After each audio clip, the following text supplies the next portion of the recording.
el reposo de Dios. En esta oportunidad hablaremos de un tema que se menciona en el libro de Hebreos capítulo 3 y 4. El tema es el reposo de Dios, y me gustaría citar algunos versos que son claves para el desarrollo de esta charla. Hebreos 3, 7 y 8, por lo cual, como dice el Espíritu Santo, si oyeres hoy su voz, no endurezcáis vuestros corazones. Hebreos 4, 8, porque si Josué les hubiera dado el reposo, no hablaría después de otro día. Hebreos 4, 9, por tanto, queda un reposo para el pueblo de Dios. Mateo 11, 28 y 29, venid a mí todos los que estáis trabajados y cargados, y yo os haré descansar. Antes de empezar con esta pequeña charla me gustaría primeramente ofrecerles una definición de la palabra reposar, en conformidad con el diccionario de la Real Academia de la Lengua Española. Reposar es un verbo derivado del latín. Su significado es descansar, interrumpir la actividad para recuperarse del cansancio. Yacer, generalmente durmiendo un breve sueño. O dicho de una persona o cosa. Permanecer en quietud y paz y sin alteración.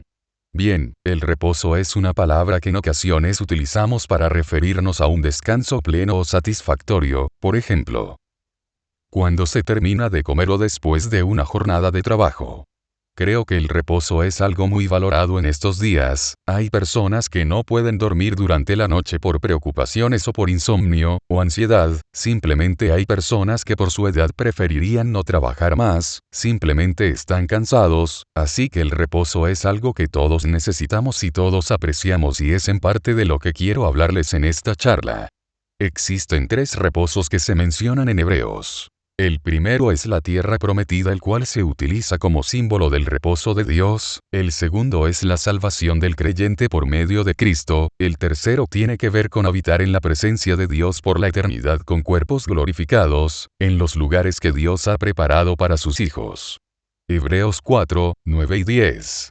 El capítulo 3 de Hebreos nos habla de un reposo, al cual se nos invita a entrar, tomando como referencia la salida del pueblo de Dios de Egipto, para celebrar fiesta en el desierto con la finalidad de entrar en la tierra de Canaán, es decir, la tierra prometida, la cual en el contexto de Hebreos es un símbolo del verdadero reposo de Dios, el cual es un reposo espiritual que se obtiene o del cual se participa por creer en Cristo Jesús como mediador entre Dios y los hombres, y como aquel que se ofreció a sí mismo como ofrenda en propiciación por el pecado. El escritor de Hebreos determina un día, hoy, con la finalidad de ofrecer una constante oportunidad para el arrepentimiento, es decir, para entrar en ese reposo espiritual, el cual es Cristo.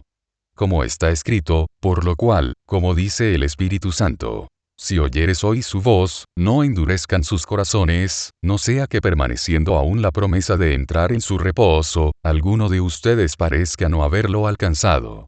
El escritor nos aconseja considerar lo que pasó con la generación que salió de Egipto, cuyos cuerpos quedaron tendidos en el desierto por incredulidad y desobediencia, invitándonos a creer, a perseverar y a animarnos los unos a los otros cada día, entre tanto que se nos da la oportunidad, para que ninguno se endurezca por el engaño del pecado. Porque somos hechos partícipes de Cristo, con tal que retengamos firme hasta el fin nuestra confianza del principio. El propósito de participar de Cristo por medio de la salvación es que retengamos firme hasta el fin, como lo acabamos de leer. Porque si no retenemos firme hasta el fin la confianza y el gloriarnos en la esperanza, no entraremos en aquel reposo eterno que Dios ha preparado para nosotros los que creemos, como está escrito. Pero Cristo como hijo sobre su casa, la cual casa somos nosotros, si retenemos firme hasta el fin la confianza y el gloriarnos en la esperanza. Hebreos 3, 6, de otra manera no, porque si se da cuenta el permanecer como pueblo de Dios está condicionado a permanecer, como lo dice textualmente, si retenemos firme hasta el fin, por lo que se deduce que si no retenemos firme hasta el fin la confianza entonces dejamos de ser pueblo, igual que la generación que salió de Egipto, la cual era considerada el pueblo de Dios. El comentario a los Hebreos por Hendriksen y Simon Kistemaker dice lo siguiente acerca de este pasaje, y aunque utiliza otra versión de la Biblia, explica con claridad lo que ya se dijo. El término casa es un sinónimo de la familia de Dios. Moisés ministró fielmente a la iglesia de Dios en el desierto durante el viaje que duró 40 años. Y nosotros somos su casa, si nos aferramos a nuestra valentía y a la esperanza de la que nos gloriamos. Hebreos 3, 6, la metáfora que describe al pueblo de Dios como una casa o un edificio aparece con frecuencia en el Nuevo Testamento. Somos la casa de Dios, dice el escritor de Hebreos. Esto significa que ahora los creyentes en Jesucristo, y no los judíos, constituyen la casa de Dios. Este pasaje presenta dos cláusulas restrictivas. A. Si nos aferramos a nuestra valentía. Es decir, no podemos ser parte de la casa a menos que tengamos valentía. Para los cristianos de origen hebreo la tentación de volver al judaísmo no era de ninguna manera algo imaginario.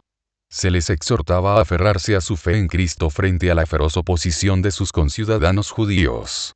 Pero los cristianos gentiles deben también estar alertas ante la persecución. La palabra valentía es significativa para el cristiano ya que se relaciona con su osadía, sinceridad y franqueza en la predicación y enseñanza del Evangelio. B. Y a la esperanza de la que nos gloriamos. Si los lectores de esta epístola no se aferran a la esperanza de la que se glorían, ya no forman parte de la casa de Dios. Fin de la cita.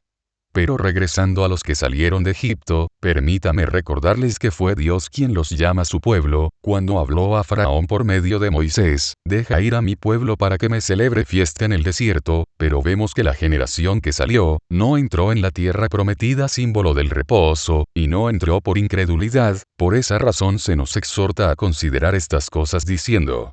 Temamos, pues, no sea que permaneciendo aún la promesa de entrar en su reposo, alguno de ustedes parezca no haberlo alcanzado.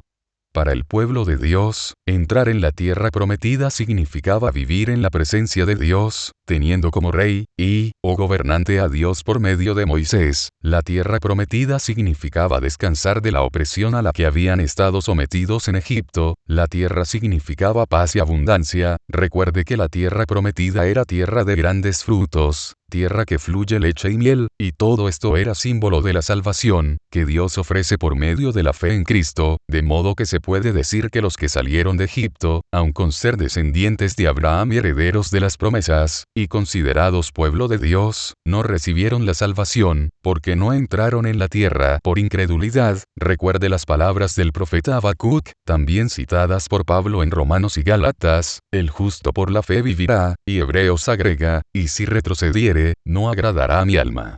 Y en este punto me gustaría hacer una pregunta. ¿Cómo es que el pueblo de Dios se pierde? ¿No se supone que si es pueblo no puede perderse? Recordemos que el autor de Hebreos nos aconseja animarnos unos a otros, y nos dice que consideremos a la generación que salió de Egipto para que no haya en ninguno corazón malo de incredulidad para apartarse del Dios vivo. No sea que permaneciendo aún la promesa de entrar en su reposo alguno no logre entrar. Porque todavía queda un reposo para el pueblo de Dios, y puesto que el reposo del que habla el verso 9 es un reposo para el pueblo de Dios, es de suponerse en este caso, que el reposo no representa la salvación del incrédulo, como puede interpretarse en otros versículos, sino al reposo final del creyente en la eternidad, en la presencia de Dios, porque es un reposo que se ofrece al pueblo y no a los incrédulos.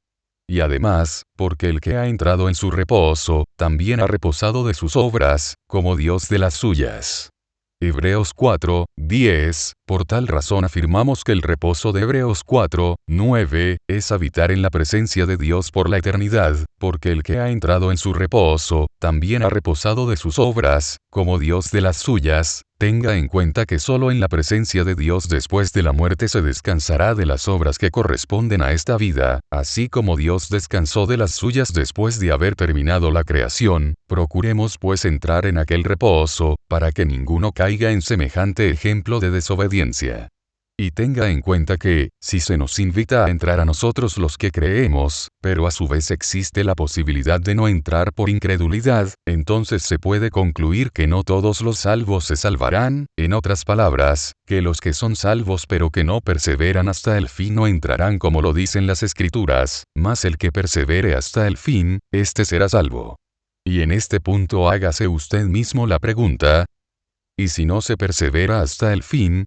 Bien, aunque la Biblia ya respondió a esta pregunta.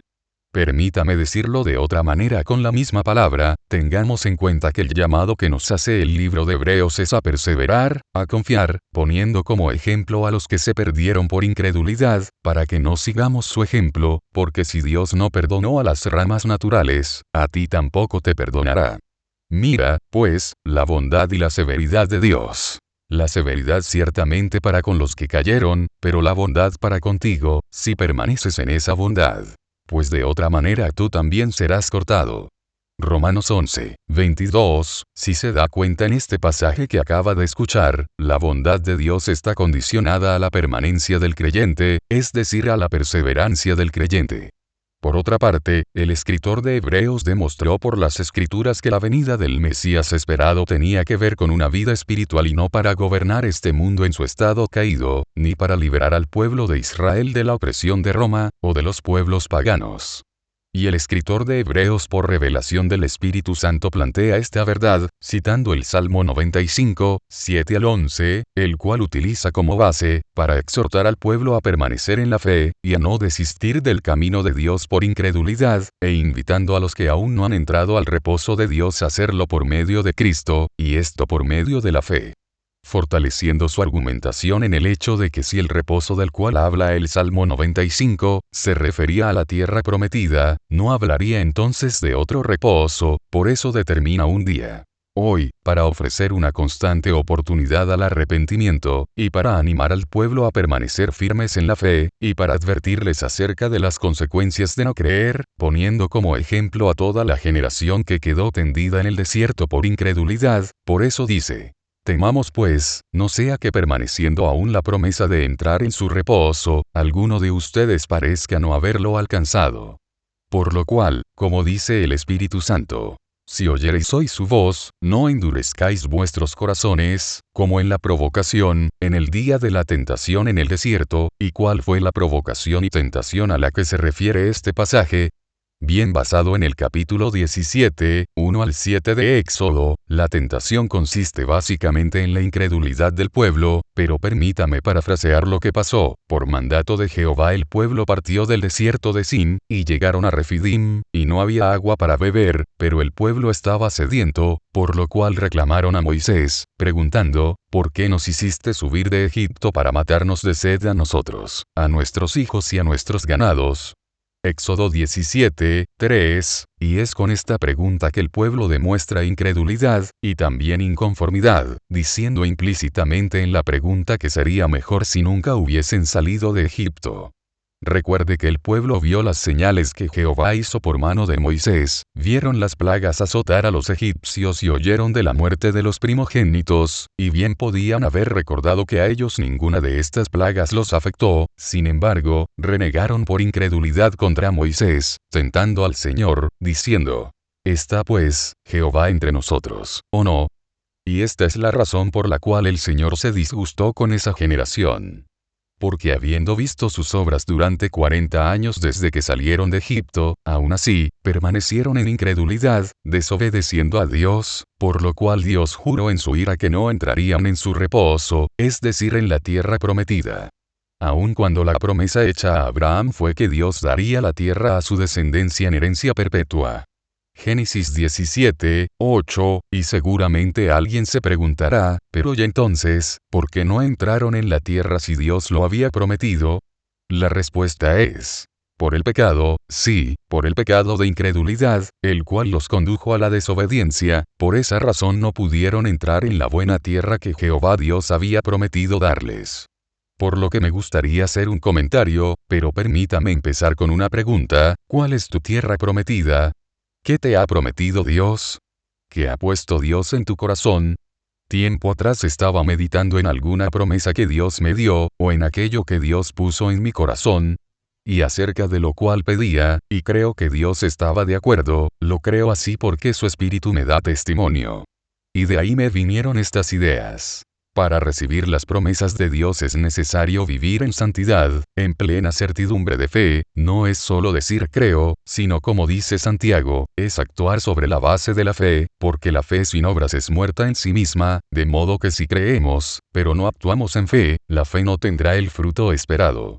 O tal vez no estamos creyendo de verdad, porque la fe va acompañada de obras. Recordemos que el pueblo de Dios que salió de la tierra de Egipto, no entró en la tierra prometida por incredulidad. Nótese que la promesa hecha a Abraham, fue que Dios daría la tierra a su descendencia después de él, pero vemos que la generación que salió de Egipto no entró por incredulidad, y no es que la palabra de Dios haya fallado, o que Dios no estaba dispuesto a cumplir lo prometido a Abraham, no, es simplemente que el pueblo no creyó y por esa razón no pudo poseer la promesa, porque aunque Dios estaba en la mejor disposición de ayudarlos, simplemente no creyeron.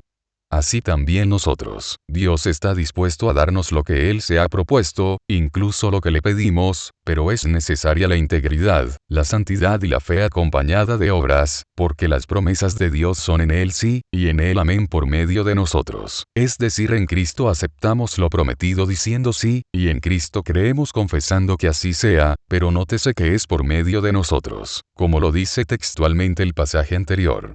En otras palabras, Dios espera de nosotros que actuemos en fe, creyendo que Él hará, para que la fe tenga su obra completa. De otra manera la fe sin obras es muerta en sí misma. En otras palabras, somos responsables de entrar en la tierra prometida, somos responsables de hacer realidad las promesas de Dios, pero ¿qué pasa si fallamos tomando una mala decisión o si pecamos y por esa razón no recibimos lo prometido? ¿Habrá oportunidad para poseer lo que Dios se había propuesto darnos? Bien, permítame tratar de responder a estas pequeñas preguntas o por lo menos dar una idea. Con respecto del pecado podemos afirmar que el arrepentimiento siempre alcanza el perdón de Dios, es decir, mientras haya vida Dios perdonará y dará nuevas oportunidades, si es que el daño es reparable. Y con respecto de las malas decisiones, solo basta corregir el error. ¿De qué manera se corrige el error? Primeramente, identificando el error cometido, y desistir del camino equivocado por así decirlo, y tomando el camino correcto, es decir, la decisión correcta, y haciendo todo aquello que implique esa buena decisión, aquella que agrada a Dios y está en conformidad con su voluntad. De esa manera se reparará el daño y se corregirá el error. También es necesario arrepentirse, pedir perdón, vivir en santidad y actuar en fe. De otra manera, si alguien decide permanecer en su pecado menospreciando a Dios, debe saber que ciertamente sufrirá las consecuencias. Permítame poner un ejemplo de las consecuencias por tomar las decisiones equivocadas. El profeta Jonás fue enviado a Nínive, pero él tomó un barco en dirección opuesta. El hombre decide ir en contra de la voluntad de Dios y huir de la misión a la que fue llamado por Dios. Las consecuencias de su mala decisión no se hacen esperar, y Dios envía un gran pez el cual se come al profeta, el cual se arrepiente estando en el vientre del pez, por lo que Dios hace que el pez lo devuelva, y después de esto el profeta está dispuesto a hacer la voluntad de Dios, pero tiene que lidiar con algunas consecuencias por su mala decisión, al menos por un tiempo, aunque estará bien, porque se arrepintió y decidió corregir el error, pero por un tiempo tendrá que sufrir por los males provocados por el aparato digestivo del pez. Los jugos gástricos del pez seguramente causaron algún malestar en su piel, pero el profeta aprende la lección, se arrepiente y ahora está dispuesto a hacer la voluntad de Dios, y dar el mensaje que le fue dado para los ninivitas, aunque probablemente salió revestido de moluscos y algas marinas etc., pero tiene que lidiar con eso. Créame que las decisiones que van en contra de la voluntad y la palabra de Dios nunca traerán buenos resultados, seguramente se sufrirán las consecuencias, por lo que le invito a arrepentirse si sabe que ha tomado una mala decisión, si sabe que va en dirección opuesta a la voluntad de Dios y se arrepiente, créame que Él le perdonará y le restaurará. Por otro lado, piense en el profeta Jonás. De no haberse arrepentido seguramente habría muerto dentro del pez, y aunque en la mayoría de los casos creo yo, no moriremos por tomar malas decisiones, siempre y cuando las malas decisiones no nos pongan en una situación de riesgo, pero créame que las consecuencias pueden ser más graves de lo que pensamos. Aun si Dios le concede la vida pero persiste en su pecado, créame que no habrá felicidad en aquello que es contrario a su voluntad. Por otro lado, y debido a que el libro de Hebreos es un llamado a la perseverancia, es necesario que sepan que algunas veces será difícil seguir al Señor, sobre todo cuando parece que Dios no está, o cuando no experimentamos su presencia, o cuando guarda silencio, o cuando las respuestas a las oraciones no llegan, y pareciera que nunca llegarán, o cuando parece que nunca saldremos de una situación difícil. No obstante, estoy convencido que Él siempre está, Él lo ha prometido y su palabra es motivo suficiente para descansar en Él. A la verdad, el verdadero cristiano siempre está consciente de la presencia de Dios en su vida, su compañía es real, es simplemente que en ocasiones pareciera que no está, y eso en ocasiones provoca desánimo. Pero permítame explicar esto, posicionalmente Él está, porque Dios no faltará a su palabra, Él ha prometido estar todos los días hasta el fin del mundo, y Él cumplirá su promesa, su palabra se cumplirá porque Él lo dijo. Pero experimentalmente en ocasiones no está, y me refiero a su presencia manifiesta. O simplemente se siente distante y es como si no estuviera. Y precisamente acabo de escuchar una predicación y me llamó la atención la última parte del sermón. Y se las comparto porque es un llamado a la perseverancia y que anima a continuar. Aquí las palabras del predicador, me atrevo a decir que a menudo se ha de sentir desalentado y tentado a darse por vencido, sus enemigos parecen ser muchos, los pecados que lo acosan son muy fuertes, sus amigos son pocos, el camino es tan empinado y angosto que no sabe qué hacer, pero, aún así, le insto a perseverar y seguir adelante, el tiempo es muy breve, unos cuantos años de velar y orar, unos cuantos zarandeos del mar de este mundo, unos pocos fallecimientos y cambios más, unos pocos inviernos y veranos más y todo habrá pasado, habremos peleado nuestra última batalla y no tendremos que pelear ninguna otra, la presencia y compañía de Cristo compensarán todo lo que sufrimos aquí. Cuando nos veamos como el Señor nos ve, y miremos hacia atrás el peregrinaje que fue nuestra vida, nos preguntaremos por qué habremos sido tan débiles, nos maravillaremos de haberle dado tanta importancia a nuestra cruz y tan poca a nuestra corona, nos asombraremos de que cuando calculábamos el costo alguna vez, dudamos de qué lado de la balanza estaba la ganancia, seamos valientes, no estamos lejos del hogar, puede costar mucho ser un verdadero cristiano y un creyente consecuente, pero vale la pena. Créame que vale la pena. Creo que el fragmento de la predicación que acabamos de escuchar encaja perfectamente con el mensaje principal del libro de Hebreos, el cual es perseverar, por tanto, es necesario que con más diligencia atendamos a las cosas que hemos oído, no sea que nos deslicemos, porque si la palabra dicha por medio de los ángeles fue firme, y toda transgresión y desobediencia recibió justa retribución, ¿cómo escaparemos nosotros, si descuidamos una salvación tan grande? Tal vez haya quien piense que la perseverancia es algo que le corresponde solamente a Dios, pero créame que somos responsables de perseverar, Dios nos llama a perseverar, el escritor de Hebreos lo hace, así que, recuerde que el pueblo de Israel era, y es el pueblo elegido por Dios, y aún así la generación que salió de Egipto quedó tendida en el desierto por incredulidad y desobediencia, y hasta hoy el pueblo aún permanece endurecido, lo cual implica que la mayoría de la descendencia de Abraham según la carne perecerán, siendo condenados al castigo eterno, y recuerde, son el pueblo escogido por Dios, pero han sido endurecidos por incredulidad, por lo menos hasta el tiempo señalado, hasta que haya entrado la plenitud de los gentiles, después, todo Israel será salvo. Así que, temamos, no sea que permaneciendo aún la promesa de entrar en su reposo, alguno de ustedes no logre entrar.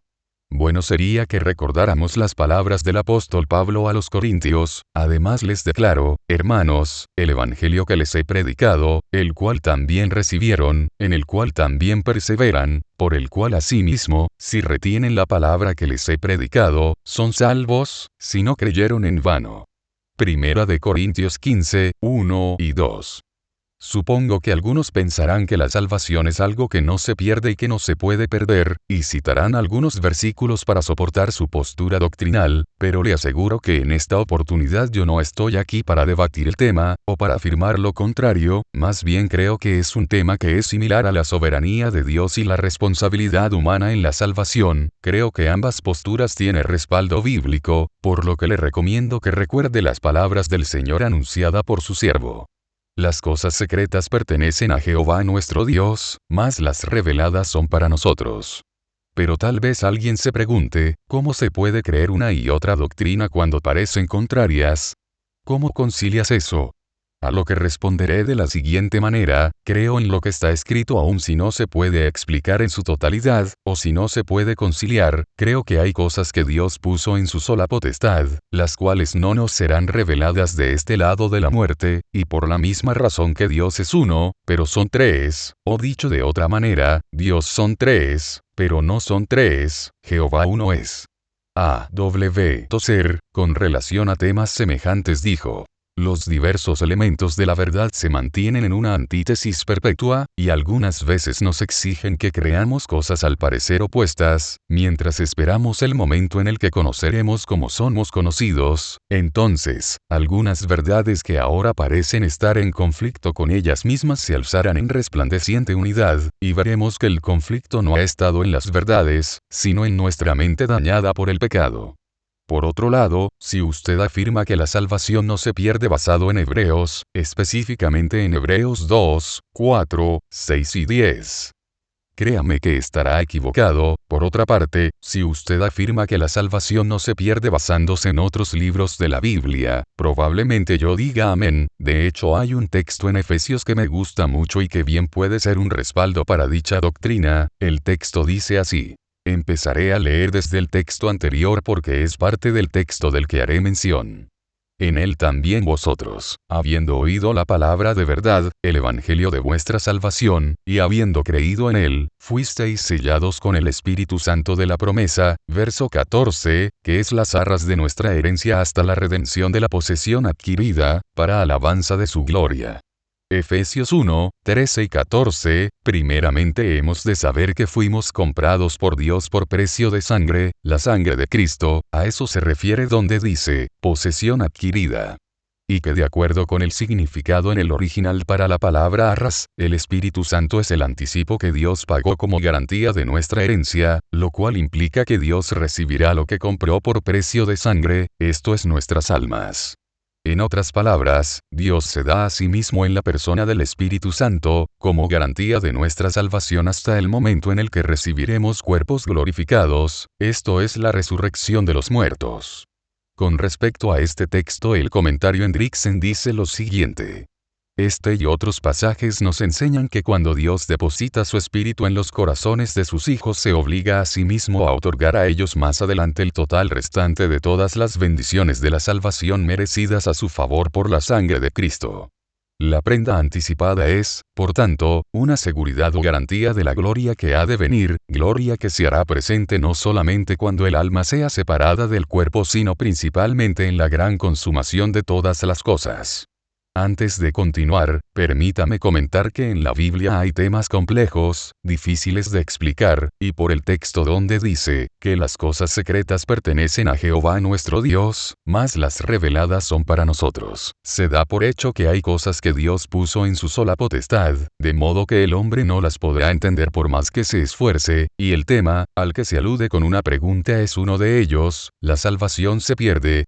Bien, desde un punto de vista calvinista no es posible porque choca con la doctrina de la predestinación. Por otro lado, algunos calvinistas buscarán la forma de dar una explicación a pasajes controversiales para que encajen con su escuela doctrinal. También estoy enterado que algunos para defender su postura doctrinal dirán cosas como: no sabemos de quiénes habla Hebreos 6, 6, porque reconocer que tal pasaje habla de creyentes, es decir de la iglesia, crea un conflicto en sus mentes en relación con la doctrina de la predestinación, y la que afirma que la salvación no se pierde.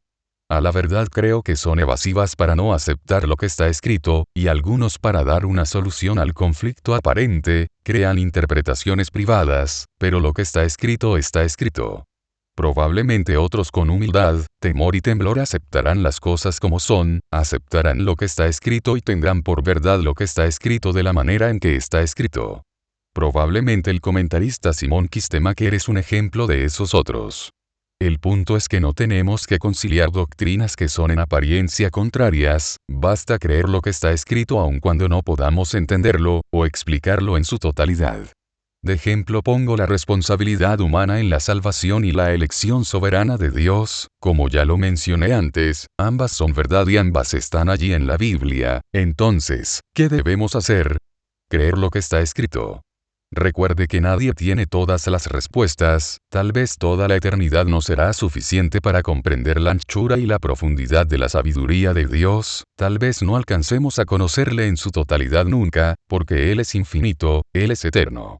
Precisamente hace unos días escuchaba a un predicador, él mencionaba que a lo largo de la historia algunos hombres de Dios se han hecho preguntas relacionadas a esta clase de temas, una de ellas es: ¿cómo concilias la misericordia de Dios con la justicia de Dios? Mi opinión sería que no tenemos que conciliar nada. Primeramente, deberíamos considerar que Dios es uno, y que la manera en que entendemos a Dios y su naturaleza es por medio de sus atributos, y debido a que estudiamos sus atributos por separado, tal vez por esa razón pensamos que deberíamos conciliar una cosa con otra, pero Dios no está dividido, y creo que es ahí donde nuestra mente crea un conflicto porque estudiamos a Dios de esa manera, es decir por separado, pero Dios es uno, Deuteronomio 6:4, ¿qué quiero decir con esto? Como ya lo dije, que Dios no está dividido, y que todos sus atributos en su conjunto describen lo que Dios es, la forma en la que actúa, y cómo, o por qué hace las cosas. Es decir, no porque la justicia y la misericordia sean atributos en apariencia contrarios tenemos que conciliarlos, no, porque no son atributos que pertenezcan a dos deidades, no.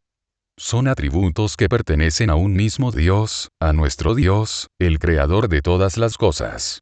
Por lo que no debemos tratar de conciliarlos. Ahora si lo que pregunta realmente es, ¿por qué en vez de aplicar justicia Dios simplemente no muestra misericordia para con todos, independientemente de sus pecados, es decir sin castigar el pecado sin necesidad de arrepentimiento?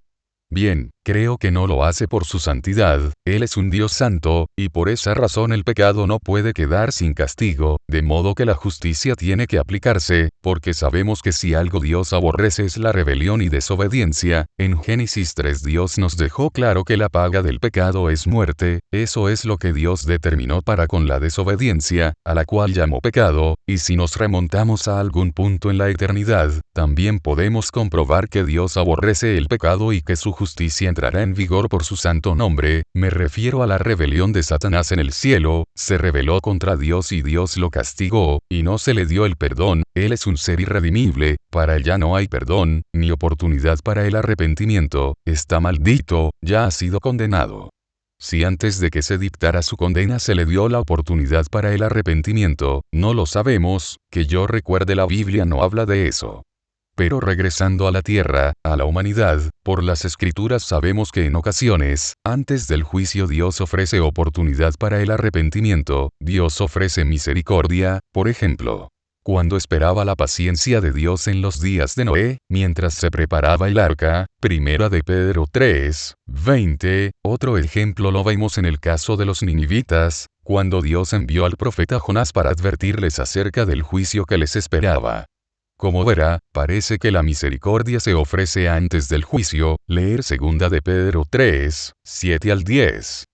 Pero una vez agotada la paciencia de Dios, Dios en su omnisciencia sabiendo que algunos nunca cambiarán su proceder, que nunca mostrarán arrepentimiento y habiendo ofrecido la oportunidad, ejecuta juicio. Y no es que en esos casos el juicio se imponga sobre la misericordia, no, simplemente Dios en su naturaleza actúa sobre la base de lo que ha establecido. La paga del pecado es muerte. Pero es Dios en toda su plenitud quien ejecuta juicio y quien tiene misericordia, como está escrito: Oye, Israel. Jehová nuestro Dios, Jehová uno es. Pero ambos atributos pueden manifestarse en situaciones, tiempos y circunstancias diferentes, pero parece que la naturaleza de Dios exige el orden de primero misericordia, después el juicio si se rechaza el perdón. Pero la misericordia está presente cuando se ejecuta juicio, no como algo separado, sino porque es parte de la naturaleza de Dios, y es Dios quien ejecuta el juicio, es decir, está allí porque Dios está presente. Del mismo modo la justicia está presente cuando se da misericordia, y esto tal vez sea más fácil de entender.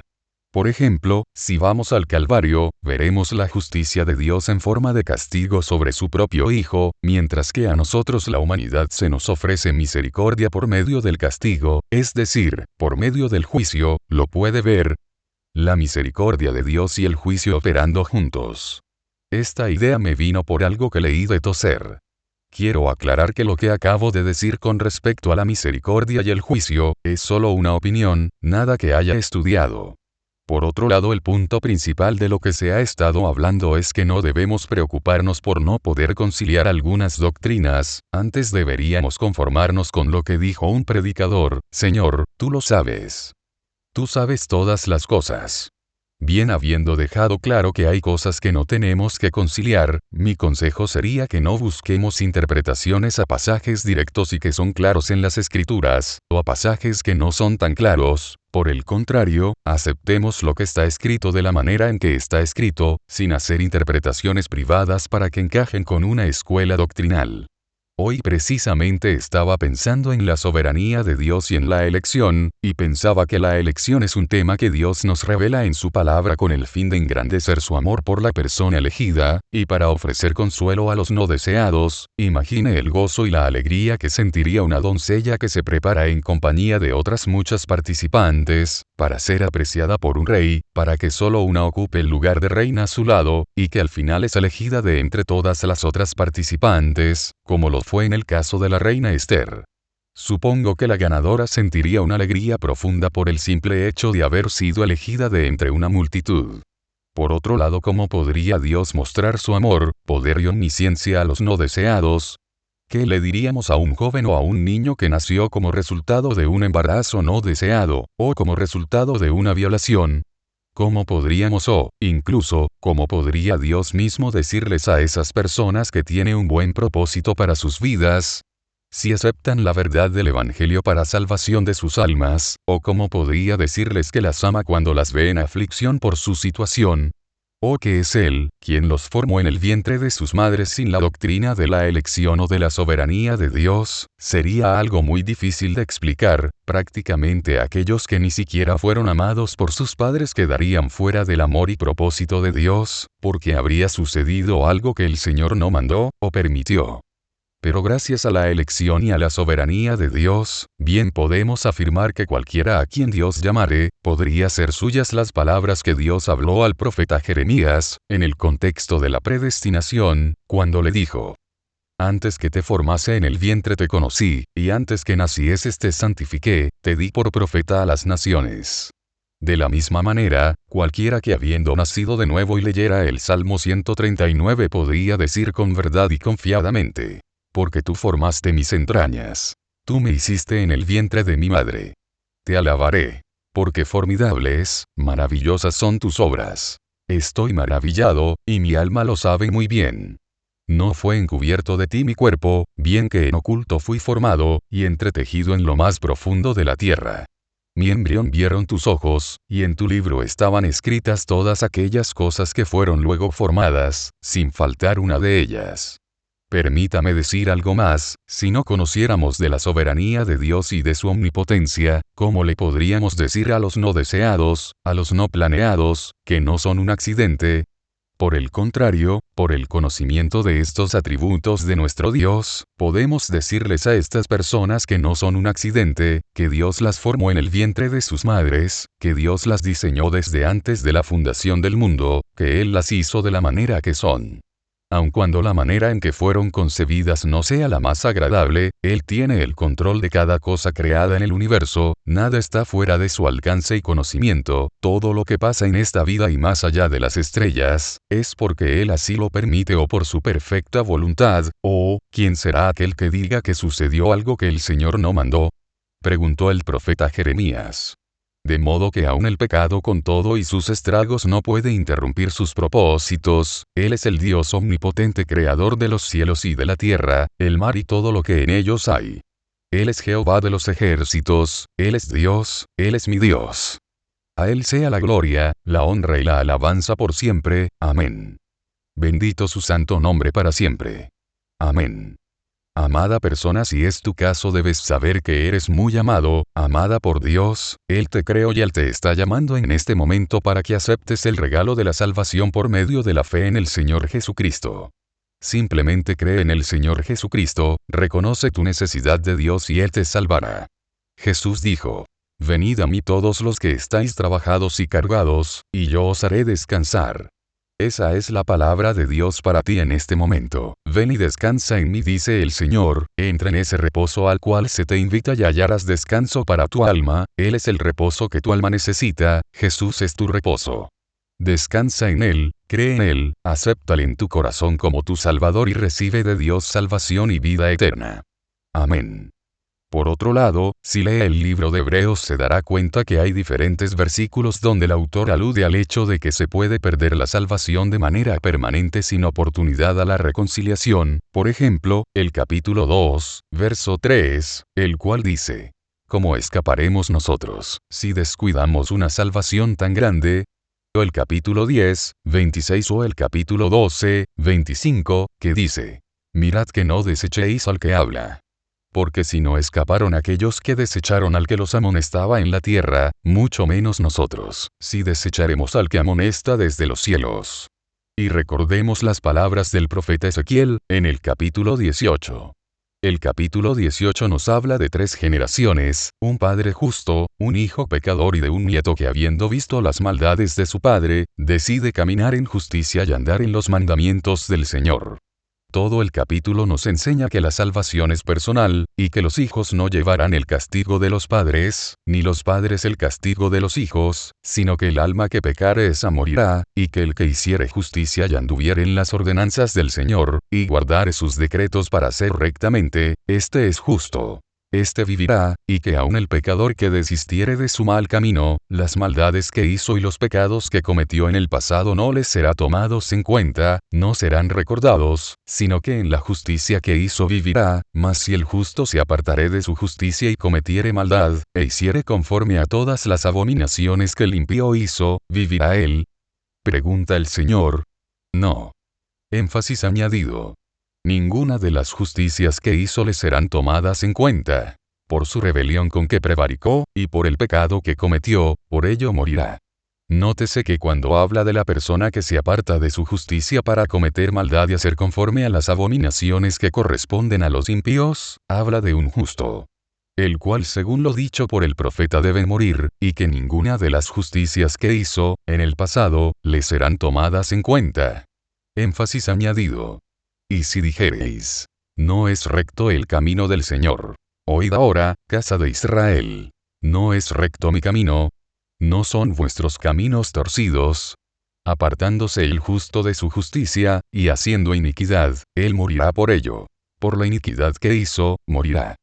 Y habla de una muerte espiritual, porque si hablare de una muerte física, todos sabemos que tanto justos como pecadores mueren, solo que de los justos se dice que duermen, mientras que de los impíos se dice que mueren, y que de la condenación que recibirán se le llama segunda muerte, por eso deducimos que habla de una muerte espiritual, y solo los que no tienen parte en el reino de Dios mueren, y mueren 2 veces, mientras que los justos duermen físicamente pero serán resucitados para vida eterna, para entrar en el reposo de Dios. Entiendo que esto será difícil de masticar para algunos, yo mismo estoy en el camino y preferiría aferrarme solamente a la doctrina de salvos una vez salvos siempre, pero como dijo un predicador, lo que está escrito, y no debemos hacer caso omiso de lo que está escrito y de la forma en que está escrito. Por otro lado, yo mismo por experiencia personal pudiera decir que la salvación no se pierde. Cierto predicador alguna vez dijo algo más o menos así: soy uno que le ha dado a Dios 1000 razones para apartarse de mí y no lo ha hecho. Porque en lo personal, habiendo experimentado su amor y su perdón, me volví a los vicios de los cuales Dios me había hecho libre, apartándome del camino, pero aún en aquellos momentos en los que me encontraba lejos, su presencia venía a mí de vez en cuando, y ahora pienso que era algo así como un llamado a volver al camino, algo así como un todavía te amo y no te he dejado, vuelve a casa, te estoy esperando. Pero la doctrina no puede basarse en las experiencias sino en la palabra de Dios. Pero aún así, no puedo negar que Él ha sido fiel y que nunca me ha dejado. Por otro lado, podría apelar a pasajes de las Escrituras para sostener lo que acabo de decir. De esa manera tal afirmación se basaría en la palabra y no en mi experiencia. Por ejemplo, Efesios 1, 13 y 14, el cual dice: En él también ustedes, después de escuchar el mensaje de la verdad, el evangelio de su salvación, y habiendo creído, fueron sellados en él con el Espíritu Santo de la promesa, que nos es dado como garantía de nuestra herencia, con miras a la redención de la posesión adquirida de Dios, para alabanza de su gloria. O también el pasaje de Juan 10, 27 al 29. Donde dice: Mis ovejas oyen mi voz, y yo las conozco, y me siguen, y yo les doy vida eterna. Y no perecerán jamás, ni nadie las arrebatará de mi mano. Mi Padre que me las dio, es mayor que todos, y nadie las puede arrebatar de la mano de mi Padre. O bien al pasaje donde dice que nada ni nadie nos podrá separar del amor de Dios. El apóstol Pablo lo dijo de esta manera en Romanos 8, 38 y 39. Por lo cual estoy seguro de que ni la muerte, ni la vida, ni ángeles, ni principados, ni potestades, ni lo presente, ni lo porvenir, ni lo alto, ni lo profundo, ni ninguna otra cosa creada nos podrá separar del amor de Dios, que es en Cristo Jesús Señor nuestro. Pero créame que esta charla no es con el fin de defender una u otra doctrina, y en este punto me gustaría agregar lo que cierto predicador dijo en una de sus charlas: vive como si dependiera de ti. Y yo te digo, confiando en el poder de Dios para sostenerte, como está escrito. Porque yo Jehová soy tu Dios, quien te sostiene de tu mano derecha, y te dice: no temas, yo te ayudo. Pero volviendo a lo que está escrito, ¿acaso no fue el apóstol Pedro quien dijo que ninguna profecía de la Escritura es de interpretación privada? Tengamos cuidado de no afirmar que la Biblia dice lo que no dice con una interpretación privada para acomodarla a nuestra teología o escuela doctrinal. Así que, habiendo sido persuadidos de estas cosas, atendamos a las cosas que hemos oído, no sea que nos deslicemos. Porque si la palabra dicha por medio de los ángeles fue firme, y toda transgresión y desobediencia recibió justa retribución, ¿cómo escaparemos nosotros, si descuidamos una salvación tan grande? Note lo que dice este pasaje. Dice que no escaparemos si descuidamos la salvación. Y por simple lógica en este contexto, uno podría afirmar que no se puede descuidar lo que no se tiene, simplemente porque no se posee. Pero lo que sí se tiene, en este caso la salvación, se puede descuidar o caso contrario cuidar. Como pudo usted ver, esta carta está dirigida a creyentes, a salvos nacidos de nuevo, a quienes se les exhorta a perseverar y a no descuidar la salvación que poseen. Porque si la palabra dicha por medio de los ángeles fue firme, y toda transgresión y desobediencia recibió justa retribución, ¿cómo escaparemos nosotros, si descuidamos una salvación tan grande? Pregunta: ¿la salvación se pierde? Pregúntele al escritor de Hebreos y tendrá su respuesta. Por otro lado, hay un par de versículos en Hebreos capítulo 6, por cierto muy controversiales con relación a la pregunta que hice hace un momento. ¿La salvación se pierde? Primeramente, permítame citar los versos de Hebreos capítulo 6 versos del 1 al 8. Por tanto, dejando ya los rudimentos de la doctrina de Cristo, vamos adelante a la perfección. No echando otra vez el fundamento del arrepentimiento de obras muertas, de la fe en Dios, de la doctrina de bautismos, de la imposición de manos, de la resurrección de los muertos y del juicio eterno. Y esto haremos, si Dios en verdad lo permite. Porque es imposible que los que una vez fueron iluminados y gustaron del don celestial, y fueron hechos partícipes del Espíritu Santo, y asimismo gustaron de la buena palabra de Dios y los poderes del siglo venidero, y recayeron, sean otra vez renovados para arrepentimiento, crucificando de nuevo para sí mismos al Hijo de Dios y exponiéndole a vituperio. Porque la tierra que bebe la lluvia que muchas veces cae sobre ella, y produce hierba provechosa a aquellos por los cuales es labrada, recibe bendición de Dios. Pero la que produce espinos y abrojos es reprobada, está próxima a ser maldecida, y su fin es el ser quemada. El pasaje anterior y la parte donde dice, recayeron tal vez produzca en algunos cierto temor y no sin razón, puesto que todos en alguna manera hemos pecado, pero la verdad es que no hay por qué preocuparse, aparte debemos recordar las palabras del apóstol Juan, quien nos anima en caso de que hayamos pecado, a acercarnos a Dios por medio de Jesús, como está escrito. Hijitos, estas cosas os escribo para que no pequéis, pero si alguno hubiere pecado, abogado tenemos para con el Padre, a Jesucristo el justo.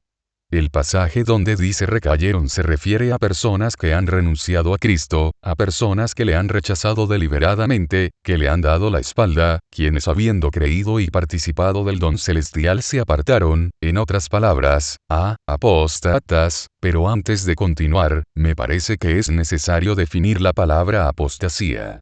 Apostasía es la acción de rebelarse en contra, de renunciar, de abandonar o de alejarse de lo que uno ha creído. Ahora bien, habiendo dejado claro lo que es la apostasía, permítame citar las palabras textuales del comentario bíblico Viacón. Recayeron, verso 6. En griego es una sola palabra, parapesontas, habiendo caído afuera. Los cristianos que han recaído no pueden ser renovados, este es el simple significado. Pero esta clase de recaída es más que la reincidencia de un cristiano débil que ha sido atacado por Satanás. Cuando se lo emplea solo. Por otro lado, la palabra pipto, muchas veces usada en el Nuevo Testamento, significa una caída postrada de la cosa o persona misma, pero cuando se la emplea con para, como en este caso, único en el Nuevo Testamento, implica una separación entre la cosa o persona y alguna otra, una caída fuera de. No se trata de un tropiezo en el camino del cristiano, sino de un apartamiento de él. La palabra como aquí se emplea solo puede referirse a un deliberado rechazo de Jesucristo. También el comentarista Hendriksen dice algo similar, es necesario hacer aquí una distinción. El escritor habla de caer y perderse, y no de caer en pecado. Por ejemplo, Judas cayó y se apartó de Jesús y nunca regresó a él. Pedro cayó en pecado, pero poco después vio al Jesús resucitado. Estos dos conceptos, apostasía y volver a pecar, nunca deben ser confundidos. En Hebreos capítulo 6, verso 6. El escritor se refiere a la apostasía. Tiene en mente a la persona que deliberada y completamente abandona la fe cristiana. Fin de la cita. ¿De quiénes está hablando Hebreos capítulo 6, versos del 4 al 6? Antes de responder a esta pregunta, y solo con fines de demostrar que el contexto del libro revela claramente de quiénes está hablando, es necesario mencionar que hay personas que afirman no saber de quiénes habla este pasaje. El comentario Hendriksen, por ejemplo, dice que hay por lo menos dos detalles en este pasaje que a propósito son imprecisos. En primer lugar, en los versículos precedentes, 5, 11 y 6, 3, y en los que siguen, 6, 9 al 12, el escritor usa pronombres plurales en primera y segunda persona, nosotros y vosotros. Pero en los versículos 6, 4, 6, encontramos pronombres de tercera persona plural. Aquellos y ellos. Fin de la cita.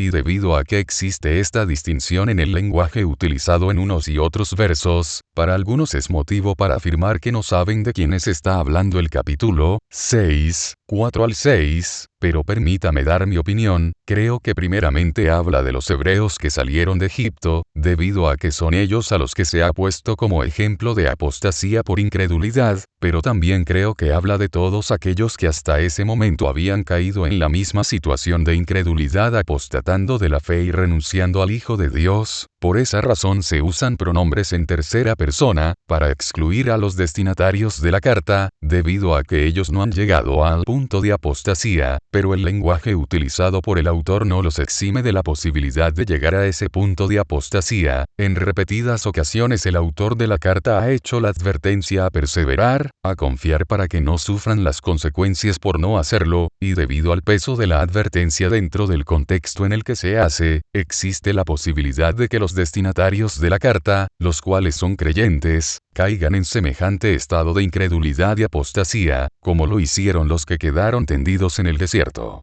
El comentario Viacón al respecto dice lo siguiente. El escritor no está dispuesto a creer que estos hebreos hayan ido tan lejos como la apostasía, por lo tanto, describe una situación hipotética, tan impersonal y objetivamente como puede. Pero si bien es hipotética en lo que concierne al argumento, no es la hipótesis de una imposibilidad, o de una posibilidad que nunca es real. Por lo tanto, debe concederse todo su peso a la advertencia. Fin de la cita. El comentario Hendriksen pregunta, ¿qué significó este pasaje de Hebreos capítulo 6, versos 4 al 6, para los lectores originales de Hebreos? ¿Está el escritor haciendo sonar solamente una alarma de advertencia, o es que piensa que el ejemplo de los israelitas podría ser imitado por la gente a la que dirige su carta? Las advertencias constantes, repetidas y sentidas del escritor demuestran de modo convincente que la apostasía puede acaecer. Hebreos 3, 12 y 13. 4, 1 y 11. Y 12, 15. Una y otra vez él coloca ante los lectores la responsabilidad de proteger cada uno el bienestar espiritual del otro, para que nadie caiga siguiendo su ejemplo, el de los israelitas, de desobediencia. Hebreos 4, 11, fin de la cita. Otro comentario que hace, Hendrickson dice lo siguiente. El escritor de Hebreos observa que los desobedientes israelitas murieron en el desierto a causa de la incredulidad. Por analogía, es real la posibilidad de que personas que han confesado a Cristo, caigan. Y luego hace la pregunta, ¿es posible que verdaderos creyentes se aparten de Cristo? El comentarista responde. El escritor exhorta sin cesar a los destinatarios de su epístola a permanecer fieles porque Dios es fiel. Dios no rompe la buena promesa hecha a su pueblo. Dios no es injusto. Hebreos 6, 10. Por lo tanto, dice el escritor, imitad a aquellos que por la fe y la paciencia heredaron lo prometido. Hebreos 6, 12, fin de la cita. Realmente Dios no rompe sus promesas, pero para que Dios cumpla su deseo en su pueblo es necesaria la fe y la obediencia, de lo contrario puede suceder lo que pasó con la generación que salió de Egipto, los cuales por incredulidad y desobediencia no entraron en la buena tierra que Jehová Dios había prometido darles. Como ya lo mencioné antes, hay quienes afirman no saber de quienes hablan los versos 4 al 6 del capítulo 6, hay también quienes niegan categóricamente que se trate de cristianos nacidos de nuevo. Hace tiempo escuché a un predicador de cierto prestigio, en el mundo del cristianismo, pero que ahora debe estar en la presencia del Señor, afirmar que Hebreos 6, 4 al 6, no se refiere a cristianos regenerados, porque según él, no se dice explícitamente en esos versos que sean cristianos y en parte por los pronombres utilizados en tercera persona, cuando se habla de los que recayeron, pero eso lo dice basado en su interpretación, porque los versos sí dicen ciertas cosas que corresponden a los cristianos regenerados. Por ejemplo, dice que fueron iluminados y gustaron del don celestial, y que fueron hechos partícipes del Espíritu Santo, y que gustaron de la buena palabra de Dios y los poderes del siglo venidero, de modo que el predicador formuló su tesis basado en su interpretación de lo que él afirma la Biblia no dice, llegando a la conclusión de que no se trata de cristianos verdaderos o nacidos de nuevo, ignorando el contexto de los capítulos anteriores y posteriores. En mi opinión, afirmar que la Biblia dice lo que no está escrito, y presentar lo que no dice como verdad, ignorando el contexto de lo que sí dice, es una forma sofisticada de incurrir en error. Con sinceridad que Dios nos libre de prácticas semejantes. Por otro lado, entiendo que las preguntas teológicas que surgen por aceptar lo genuino del arrepentimiento y de la fe de la gente que reniega de Cristo son muchas. Y que probablemente algunas de esas preguntas no se puedan contestar, pero no abordaremos en esta charla esa clase de preguntas, solo nos limitaremos a afirmar bíblicamente que Hebreos 6, 4 al 6, sí habla de personas que habían nacido de nuevo. El pasaje paralelo a Hebreos capítulo 6 versos 4 al 6 lo encontramos en el capítulo 10, versos 26 al 29, los cuales dicen así. Porque si pecaremos voluntariamente después de haber recibido el conocimiento de la verdad, ya no queda más sacrificio por los pecados, sino una horrenda expectación de juicio, y de hervor de fuego que ha de devorar a los adversarios. El que viola la ley de Moisés, por el testimonio de 2 o de 3 testigos muere irremisiblemente. Cuanto mayor castigo pensáis que merecerá el que pisoteare al Hijo de Dios, y tuviere por inmunda la sangre del pacto en la cual fue santificado, e hiciere afrenta al Espíritu de gracia. Estos pasajes están dirigidos a hermanos nacidos de nuevo. Esto se puede comprobar con el verso 19 del mismo capítulo, en el cual se les llama hermanos literalmente, aquellos a quienes se les hace la advertencia en los versos 26 al 29 de no pecar voluntariamente. Porque si pecan voluntariamente después de haber recibido el conocimiento de la verdad, ya no queda más sacrificio por los pecados, sino una horrenda expectación de juicio, y de hervor de fuego que ha de devorar a los adversarios. Así que no hay duda de que el autor se dirige a creyentes regenerados y de que existe la posibilidad de perdición eterna para los que pecan voluntariamente, probablemente la clase de pecado a que se refiere este verso 26, el cual se hace voluntariamente, es el pecado de incredulidad, el cual conduce a la apostasía. Debido a que el verso 35 del mismo capítulo, anima a los destinatarios del libro a no perder la confianza, la cual es opuesta a la incredulidad, y porque la advertencia en los primeros capítulos es, no caer en semejante ejemplo de incredulidad y apostasía, como lo hicieron los que salieron de Egipto. Por lo que no debemos pensar que el verso 26 del capítulo 10, se trata de cualquier pecado que se haya cometido deliberada o voluntariamente, porque el apóstol Juan en una de sus cartas nos invita a confesar nuestros pecados delante de Dios, en el caso de que hayamos pecado, porque Dios es fiel y justo para perdonar nuestros pecados y limpiarnos de toda maldad. Y añade en el capítulo 2 verso 1, hijitos míos, estas cosas os escribo para que no pequéis. Y si alguno hubiere pecado, abogado tenemos para con el Padre, a Jesucristo el justo. De modo que el apóstol sabe que se cometerán pecados aún estando en el camino, y por esa razón anima a sus lectores a confesar sus pecados delante de Dios, el cual los perdonará. Por lo que no debemos pensar que el verso 26 de Hebreos 10, se refiere a cualquier pecado, no, sino específicamente al de incredulidad, el cual conduce a la apostasía. De lo contrario todos estaríamos condenados y no habría ni siquiera uno que se salvare porque todos pecamos, pero aún así no debemos tomar esta interpretación como absoluta, como excusa para pecar deliberadamente, porque ciertamente la advertencia está hecha y hay de aquel que peca voluntariamente, porque ciertamente Dios es un Dios de misericordias y Dios que perdona multitud de pecados, pero Dios también es fuego consumidor, así que teme y apártate del mal para que te vaya bien en todo lo que hagas. También es necesario denotar que el verso 26 sí utiliza pronombres plurales en primera persona, nosotros, mientras que el verso 28 y 29 usa los pronombres personales en tercera persona, él, pero lo hace para poner como ejemplo a cualquiera que violare la ley de Moisés, el cual debía morir irremisiblemente.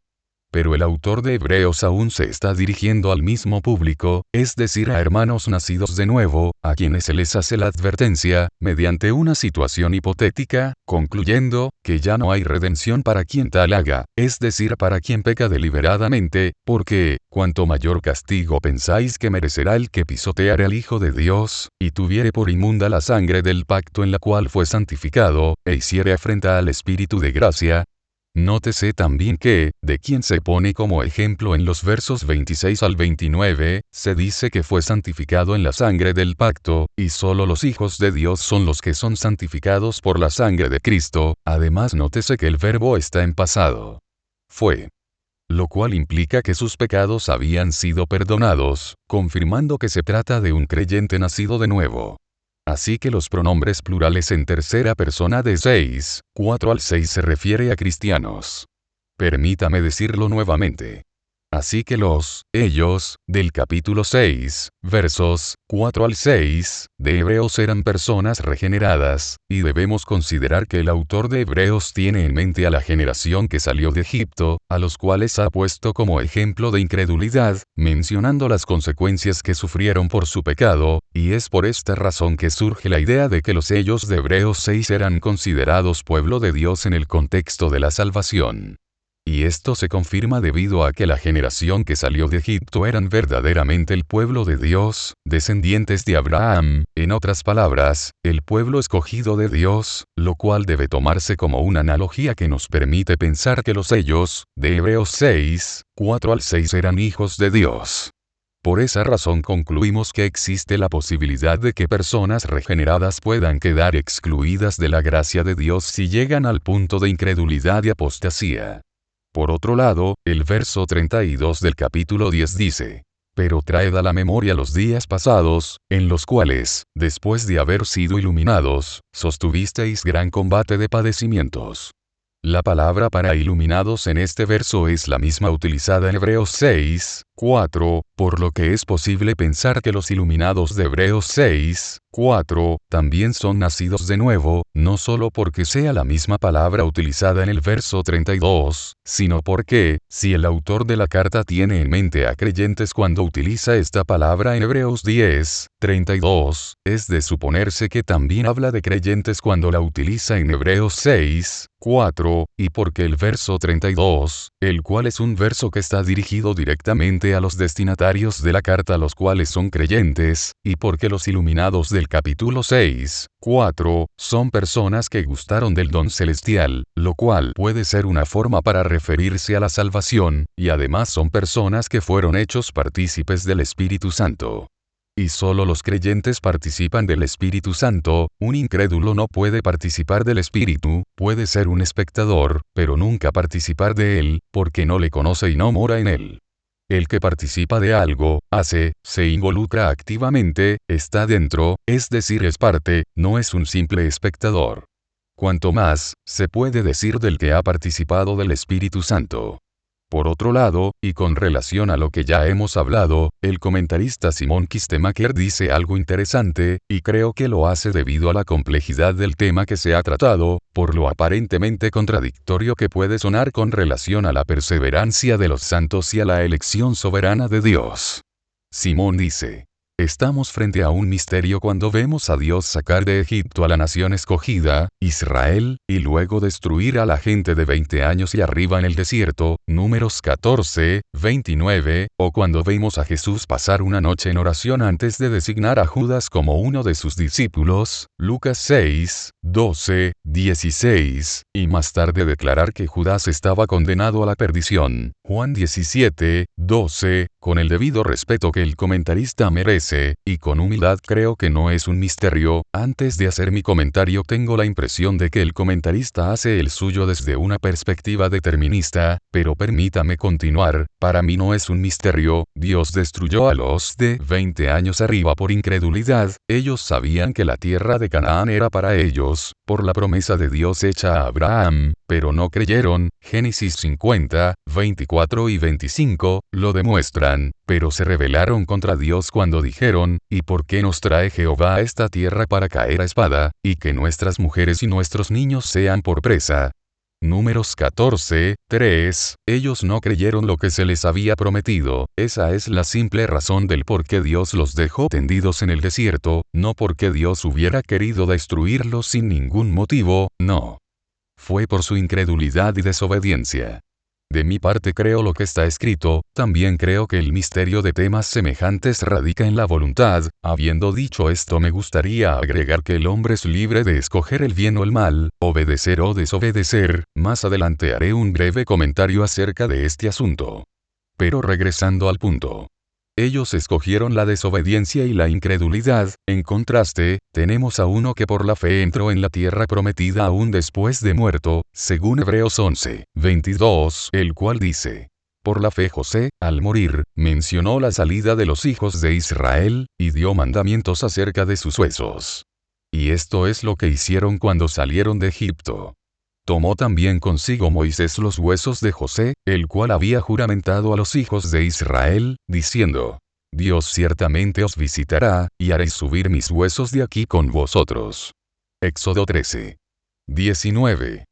Y enterraron en Siquem los huesos de José, que los hijos de Israel habían traído de Egipto, en la parte del campo que Jacob compró de los hijos de Hamor padre de Siquem, por 100 piezas de dinero. Y fue posesión de los hijos de José. Josué 24, 32. Recuerde siempre, sin fe es imposible agradar a Dios.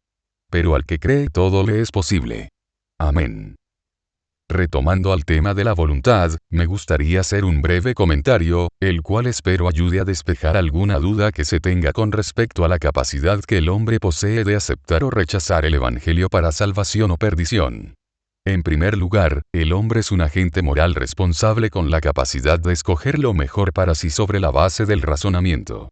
Y aunque es verdad que el hombre no puede buscar a Dios por iniciativa propia, también es verdad que es capaz de responder positivamente al Evangelio una vez que lo ha escuchado. Permítame hacer un paréntesis, el hecho de que el hombre sea un agente racional, no significa que será salvo porque se da cuenta que venir a Cristo es lo mejor para él, no, la salvación es por fe. Pero si quien escucha el Evangelio muestra interés debido a que considera estas cosas y se expone constantemente a la predicación del Evangelio, puede llegar al punto de creer, porque creer es el resultado de oír la palabra de Dios. Como está escrito, la fe viene por el oír, y el oír por la palabra de Dios. Ahora bien, si el hombre acepta el regalo de la salvación se le atribuye la gloria a Dios, porque la salvación es del Señor, pero si el hombre la rechaza, rehusándose a creer, entonces decimos que el hombre es responsable de las consecuencias, es decir, de la condenación eterna. Porque rehusó creer en el Hijo de Dios. ¿Cómo se dará cuenta los que creemos que el hombre es responsable para con Dios y que el hombre posee voluntad para aceptar el Evangelio? Reconocemos que la salvación es toda de Dios, aunque el hombre la acepte, porque Dios en su soberana voluntad así lo dispuso. Y que la responsabilidad es toda del hombre si se pierde, porque rehusó creer en el unigénito del Padre, como está escrito. Porque no envió Dios a su Hijo al mundo para condenar al mundo, sino para que el mundo sea salvo por él. El que en él cree, no es condenado. Pero el que no cree, ya ha sido condenado, porque no ha creído en el nombre del unigénito Hijo de Dios. Así que el hecho de que el hombre acepte la salvación no significa que la salvación dependa del esfuerzo humano, más bien creemos lo que está escrito. Así que la fe viene por el oír, y el oír por la palabra de Dios. Y que somos salvos por gracia por medio de la fe. Si presta atención a los textos antes mencionados verá que somos salvos por gracia, y que la gracia nos es dada por medio de la fe, y que la fe a su vez nos es dada por oír la palabra de Dios, y en conformidad con Romanos 10:14, el oír la palabra de Dios es por medio de la iglesia, porque como pues invocarán a aquel en el cual no han creído, y como creerán en aquel de quien no han oído, y como oirán sin haber quien les predique. De modo que la Iglesia es hasta cierto punto responsable de la salvación de las almas, pues es a nosotros la Iglesia, a quienes se nos ha dado el ministerio de la reconciliación. Que Dios estaba en Cristo reconciliando consigo al mundo, no tomándoles en cuenta a los hombres sus pecados, y nos encargó a nosotros la palabra de la reconciliación. Así que, somos embajadores en nombre de Cristo, como si Dios rogase por medio de nosotros. Os rogamos en nombre de Cristo. Reconciliaos con Dios. Ahora bien, el hecho de que el hombre natural esté sujeto a la ley del pecado no significa que perdió la capacidad para escoger el bien, si así fuera el mundo estaría corrompido a un grado de perversión total, y por el mundo me refiero a cada persona viva. El texto de Romanos 8:7, donde dice que, los designios de la carne son enemistad contra Dios. Porque no se sujetan a la ley de Dios, ni tampoco pueden. Lo dice en el contexto de la obediencia. Como ya lo dijimos, se refiere al bien que el hombre natural no puede hacer, y bien en el sentido de hacer la voluntad de Dios. Porque dice que, no se sujetan a la ley de Dios, y sujetarse a la ley de Dios es igual a hacer su voluntad, y hacer su voluntad es igual a guardar sus mandamientos. Porque si fuera como afirman algunos, que por el hecho de que el hombre esté esclavizado a la voluntad del pecado no puede aceptar el Evangelio para salvación, tampoco se podría decir bajo esa premisa, que el hombre pudiera hacer alguna clase de bien, porque es esclavo del pecado, o acaso creemos que hay virtud alguna en el pecado, como para que nos permita hacer alguna clase de bien, excepto aceptar la verdad del Evangelio. Créame que no, mi hermano, en el pecado no hay ninguna clase de bien, no puede, ni permite por su naturaleza hacer bien en ninguna forma, pero vemos que el hombre participa del bien, al hacer obras de caridad, o al mostrar compasión con los más necesitados o vulnerables, o cuando vemos a una madre sin Cristo alimentar a su hijo, o mostrando amor por su hijo con cariños, cuidados, etc. Considere este ejemplo, el de la madre que hace bien mostrando amor a su hijo, lo hace por naturaleza, aunque esté sin Cristo y en ella exista la tendencia a hacer el mal, ¿por qué lo hace? Respuesta. Porque aún es libre de escoger el bien o el mal, de aceptar a Cristo y su Evangelio o rechazarlo.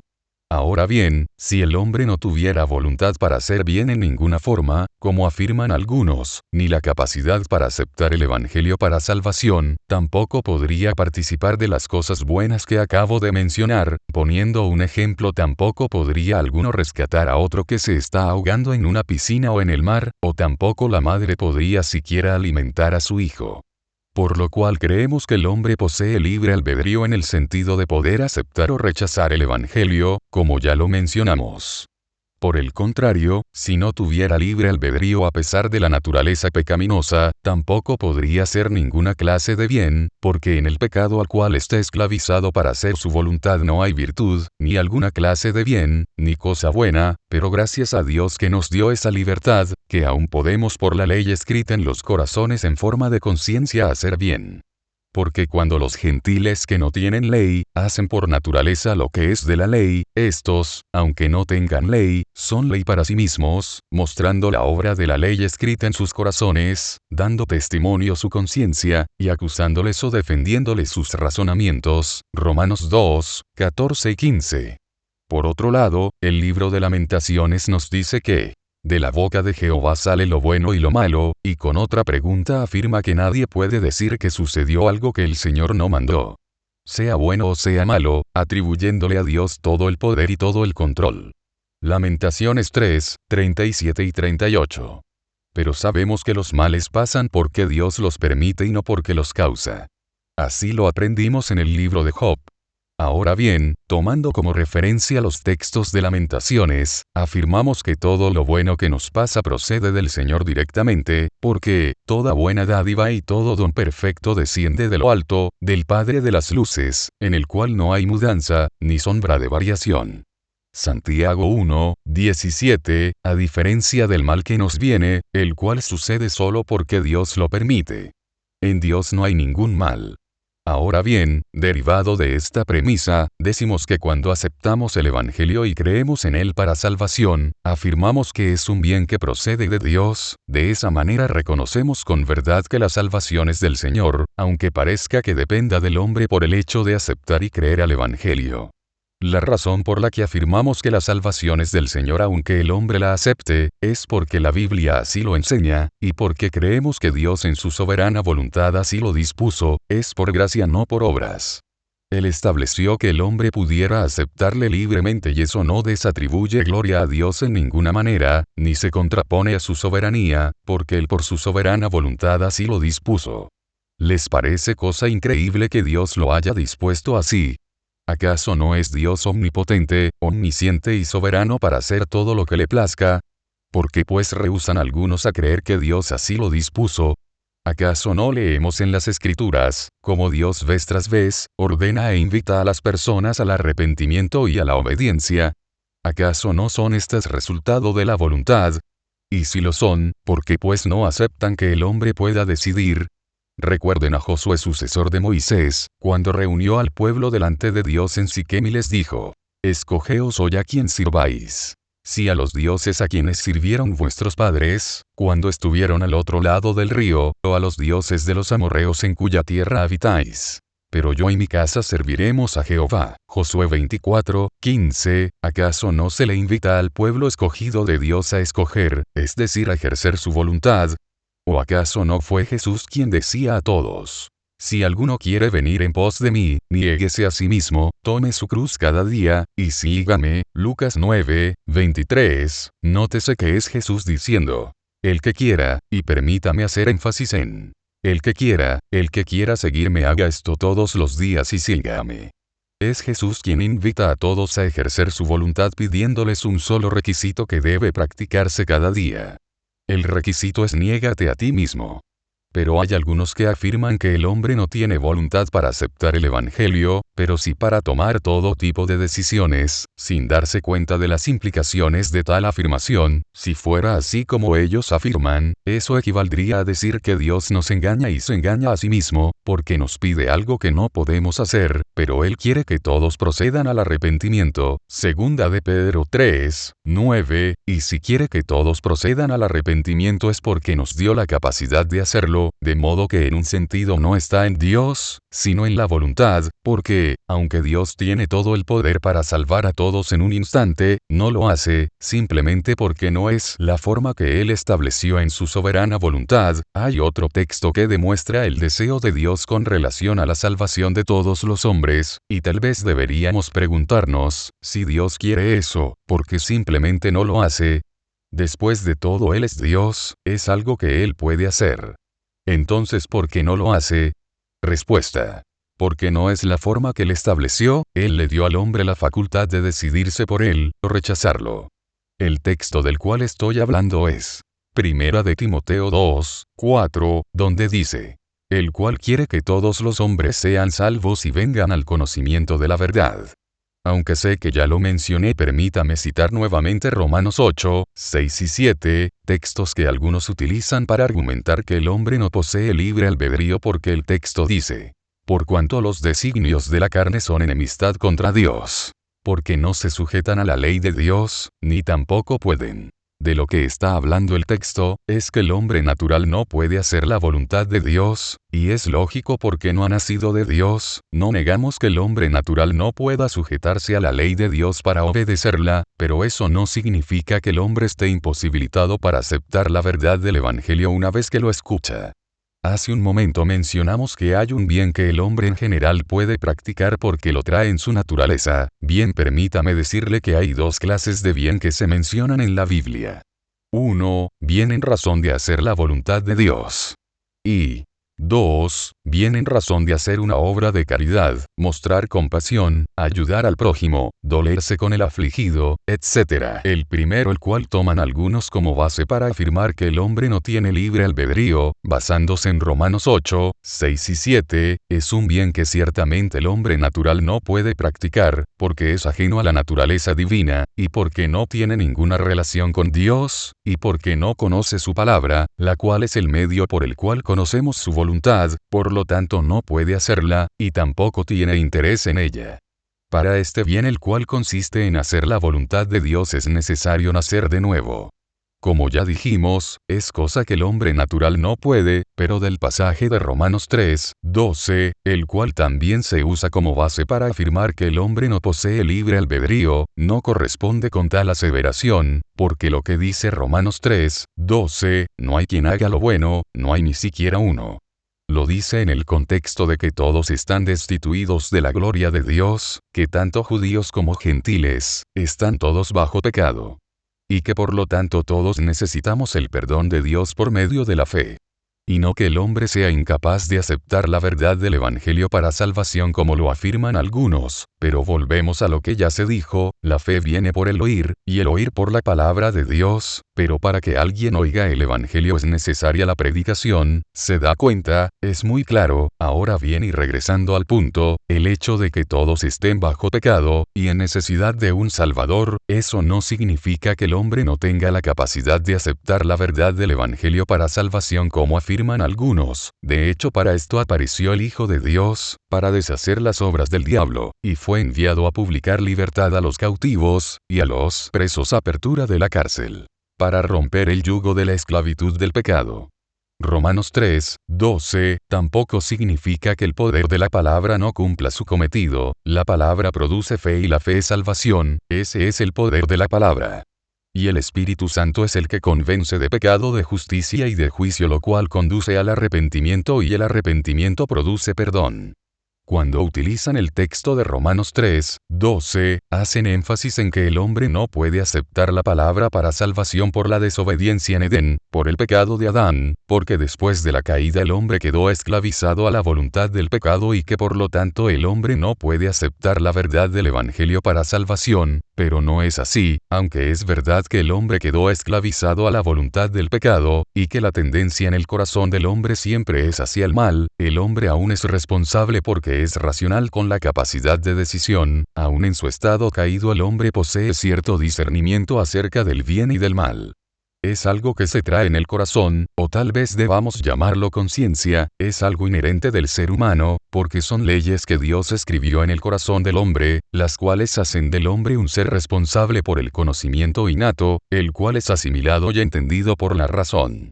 Ahora permítame hacer un paréntesis. Y tal vez alguien diga, A la verdad, el hombre natural en cierto sentido sí puede hacer la voluntad de Dios, lo hace cuando no hace el mal que la ley prohíbe, de ese modo hace el bien que no puede, si es que en verdad no puede, porque no posee libre albedrío como dicen algunos. Bien, permítame hacer un comentario al respecto. A simple vista puede, pero habría que hablar un poco de las motivaciones, porque si la abstinencia del mal es por motivos egoístas o equivocados, su abstención también es un mal, igual que el mal del cual se abstiene. Y en ese sentido peca, aunque se abstenga. En conclusión, no puede hacer bien en razón de hacer la voluntad de Dios, a menos que sea por los motivos correctos, para la gloria de Dios, motivado por el amor, porque toda la ley depende de estos dos mandamientos: amarás al Señor tu Dios con todo tu corazón, y con toda tu alma, y con toda tu mente. Y a tu prójimo como a ti mismo. Y eso no es posible sino hasta después de la salvación. Pero eso no significa que el hombre no pueda aceptar la palabra para salvación, antes como está escrito, y conoceréis la verdad y la verdad os hará libres. ¿Libres de qué? De la esclavitud del pecado. Libres para poder hacer la voluntad de Dios, libres para decidirnos por él cada día, libres para adorarle. Pero regresando al texto de Romanos 8, 7. Creemos que no puede ser utilizado como fundamento para afirmar que el hombre no puede aceptar el Evangelio para salvación, porque ese verso se refiere a la incapacidad del hombre natural para hacer la voluntad de Dios, en razón de obediencia. Lo cual ciertamente no puede. Pero eso no significa que no pueda mostrar compasión o hacer obras de caridad, aunque a la verdad, las obras de caridad o las buenas acciones por lo general se hacen por motivos egoístas, para ser vistos, o para aparentar, etc. Y en ese caso las buenas acciones o actos de bondad son como trapos de inmundicia en los ojos del Señor, pero creo que es posible que alguno en alguna ocasión muestre genuina compasión o haga alguna obra de caridad desinteresadamente, recuerde a la madre que alimenta a su hijo, o el que salva a otro desinteresadamente, solo por compasión. Pero permítame decirlo nuevamente porque es necesario, eso no incapacita al hombre para responder positivamente a la verdad del Evangelio, de lo contrario, a lo largo de la Biblia no se llamaría al hombre al arrepentimiento, porque eso no sería posible según lo que afirman algunos, pero a lo largo de la Biblia vemos que Dios llama a su pueblo, Israel, al arrepentimiento, y no solo eso, sino que ahora manda a todos los hombres en todo lugar, que se arrepientan. Hechos 17, 30, piense en esto, si eso no fuera posible como afirman algunos, ¿por qué Dios le pediría algo al hombre que no puede hacer? La verdad es que lo hace porque el hombre puede aceptar la verdad de la palabra o rechazarla, esa es la verdad del asunto. Existe otro error derivado del rechazo a aceptar que el hombre pueda aceptar el Evangelio. O que el hombre tenga libre albedrío. El error consiste en afirmar que el hombre primero nace de nuevo y después acepta la verdad, es decir, después la cree. Pero a menos que no recuerde el versículo, no creo que la Biblia enseñe eso en ninguna parte. Por otro lado, sí puedo afirmar que el orden de la salvación es así. El hombre primero escucha la palabra, después cree la palabra, y por último obtiene salvación, en conformidad con lo que dice Efesios 1, 13, hay también otros versículos que corroboran ese orden, pero por el momento solo mencionaremos este. Ahora permítame leer el texto para que lo compruebe usted mismo, Efesios 1, 13. En él también ustedes, después de escuchar el mensaje de la verdad, el evangelio de su salvación, y habiendo creído, fueron sellados en él con el Espíritu Santo de la promesa. Nótese el orden. Número 1. Después de escuchar. Número 2. Habiendo creído. Número 3. Fueron sellados. Pero hay quienes afirman que el orden de la salvación del creyente es: número 1. Dios lo salva. Número 2. Escuchan la palabra. Número 3. Creen la palabra. Creo que la intención de quienes afirman que el orden de la salvación es contraria a lo que la Biblia enseña es buena, porque hasta donde entiendo tratan de dar gloria a Dios, afirmando que la salvación es de Dios, y eso es verdad, la salvación es toda de Dios, es por gracia no por obras, pero eso no significa que tengamos que cambiar el orden de lo que está escrito para dar gloria a Dios, en ese caso la gloria no es gloria. Estos hermanos afirman que el hombre es salvo por la sola soberana voluntad de Dios, sin que el hombre tenga oportunidad de aceptar o de creer previamente al mensaje del Evangelio. Creo que es bueno que el hombre trate de glorificar a Dios en todo, pero si para darle gloria inviertes el orden de las cosas, es decir, de lo que está escrito, créeme que ya no lo haces conforme a ciencia, sino por no aceptar lo que está escrito de la manera en que está escrito. Y el afirmar como verdad lo contrario a lo que está escrito te convierte en mentiroso, aunque si bien es un error que puede no ser intencional, no por eso deja de ser error, y no solo eso, ¿en qué conviertes a Dios cuando niegas que Dios por su Espíritu ha dicho lo que dijo por medio de sus siervos? Hace algunos días escuché a un pastor respetado afirmar que el hombre primeramente es salvo, después cree, tomando como respaldo los textos de Efesios 2, 4 y 5.